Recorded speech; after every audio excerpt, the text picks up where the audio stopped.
Dear, okay, well, I guess, dear Cool Tat Wooly and the Quebecers, Sure. if battle music existed in real life and Ooh. I think it would act as a spider sense for mostly mundane tasks. Absolutely, absolutely. Building as annoyance gets closer. Like you notice the pile in your roommate's dirty dishes and it's gotten out of hand, and then you start hearing Rivers in the Desert or FF7 battle music No. as an annoying manager heads towards your desk. You know what you hear? You look at the dishes, and out in the distance, just baby, baby, baby, baby, baby. And you're like, what? What? Fucking what's his name? What's the goddamn Lotus rapper's name? Juice. Fucking Lotus Juice kicks in. Oh yeah. Oh. Burn. Like what? On the ace. It's just the dishes, man. What would trigger your battle music in real life, and what would it be? If someone My wife suggested Duel of the Fates when we argue about nerd shit.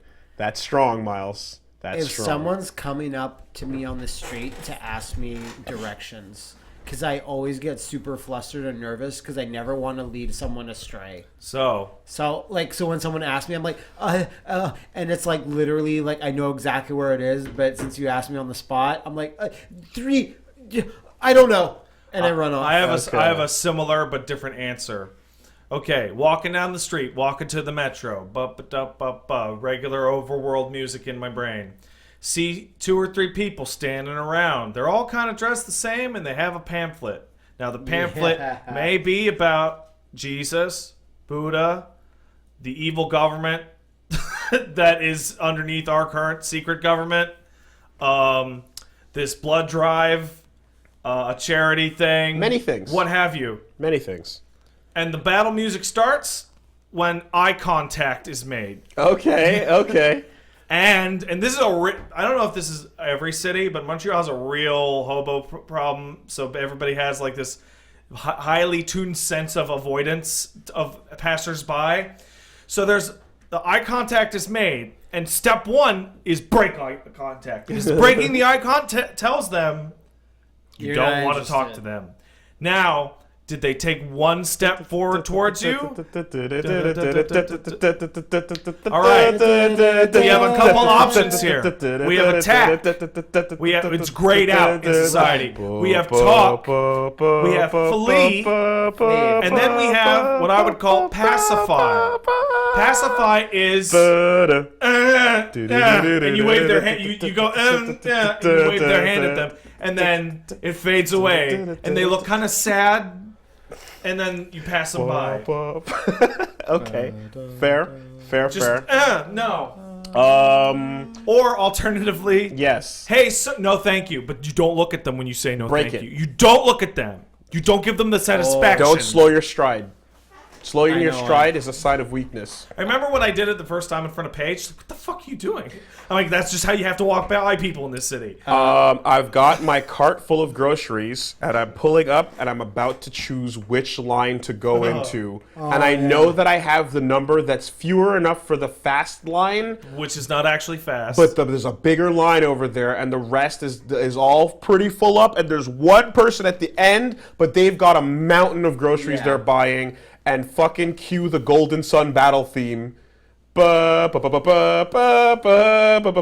Because where do you go? Which line do you pick? You pick one? Okay, cool. Someone else comes in behind you, and then the one that was shorter moves forward, and you're like, fuck, is it a dick move if I switch lines now? We've started moving forward, and I'm sure the person behind me that's not going into the shorter line wouldn't mind if they went first, so I might give them a better spot if I move over to that one. Or do you hold that line that you're in with your groceries? What do you do? I have legitimate advice on this topic as somebody who worked in a grocery store for a long time. Do you hold the line? The question. Hold the line. The question is so most people have the wrong question in their head because they look at I want to get through these lines the fastest. So they go, who has the most groceries as the indicator of length of time, right? that is not the indicator of length of time.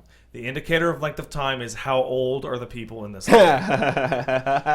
Okay? Because it becomes amplified. Yep. Modifiers. It becomes amplified on line 1 and 2 because line 1 and 2 are the place you can buy your lotto tickets. Yes. Yeah. And that is the single longest thing you can do at the grocery store. Returning cans is also up there. Yeah, which is also... So the problem with line 1 and 2 is line 1 and 2 may appear shorter and may have young people in it. But if you see a guy at the can service, he is going to take the line 1 or 2 person away from you. Yep. Oftentimes, line 3 or 4, even if they appear longer, as long as there's nobody in there over the age of 40, will actually be much faster, no matter how much groceries those people have. Now, the older the person gets, the higher the percentage chance that a coupon book will come out. Yes, or when the coupon book starts coming out. And if you hit 70, that's your modifier. If you hit 70, the chance of I can't put this under my thing. I can't hold this. I can't whatever, which will take much, much more time. Okay. So the number one thing you look at, how many people? Mm-hmm. The number 2 thing,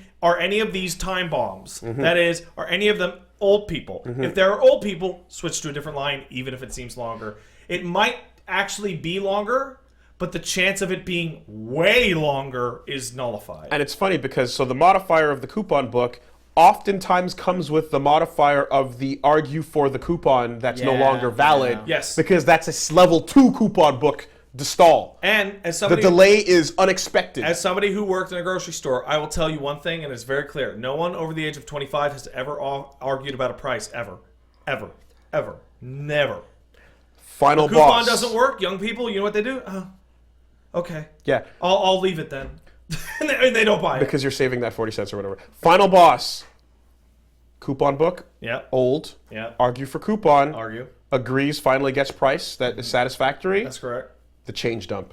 Change. That's rare. That's quite rare nowadays. Change dump on the counter. Still see it. I saw tons of change. Still see it. A few days ago. And I don't mean like homeless change dump. I mean like old person. I'm counting this out. You know what? It would just be faster. By far, the most common one is I don't want any change, so I'll make sure to give it to you exact. So we're dumping it out and we're counting it together. Mm-hmm. And you were right behind them. Yeah. You were almost home free. Yeah. Mm-hmm. But then the final boss encounter kicked in. And welcome to Quebec, which I'm sure this is a problem in other areas, but I've seen it many times at a grocery store.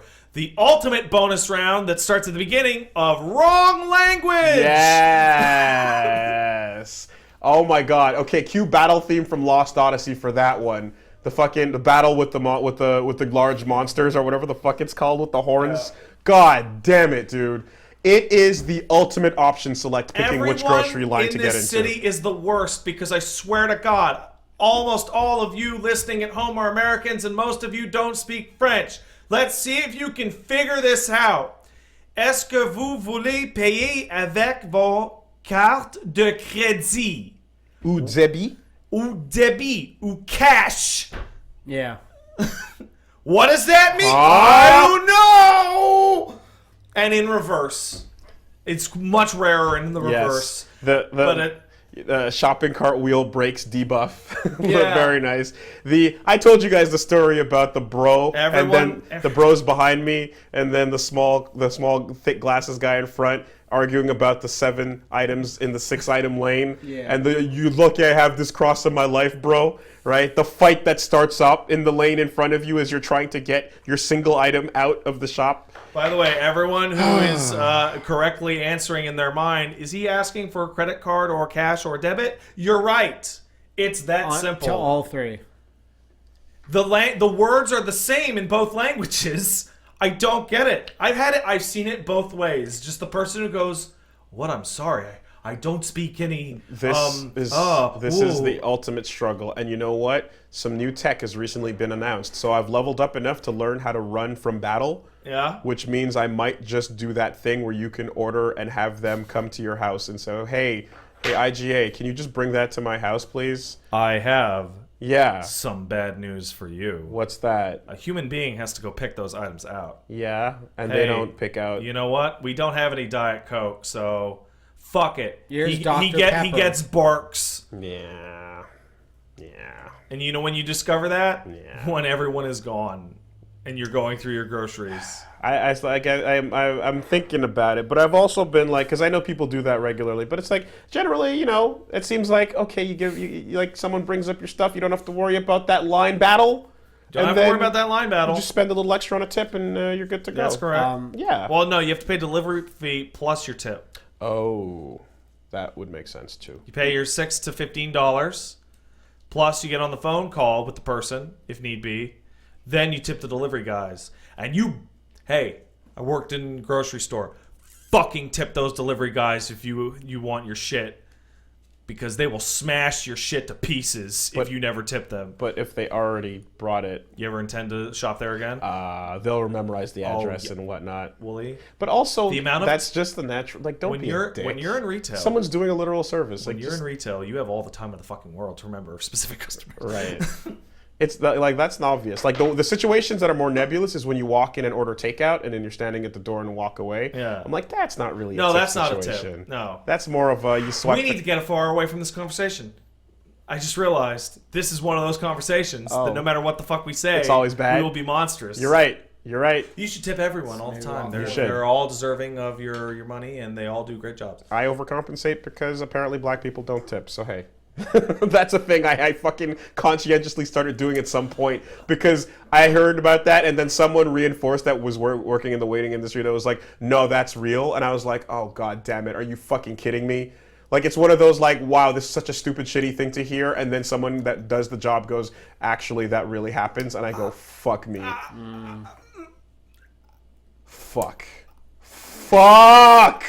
I hate this so much. I don't know about this. I fucking hate this so much. I'm just gonna say that's an interesting conclusion. Yeah, I'm throwing down the fucking 20%. That was reached. God. That's very interesting that people would say that.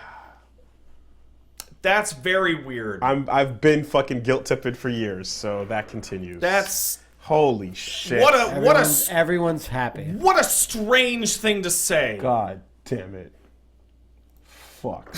Why has it got to be so real?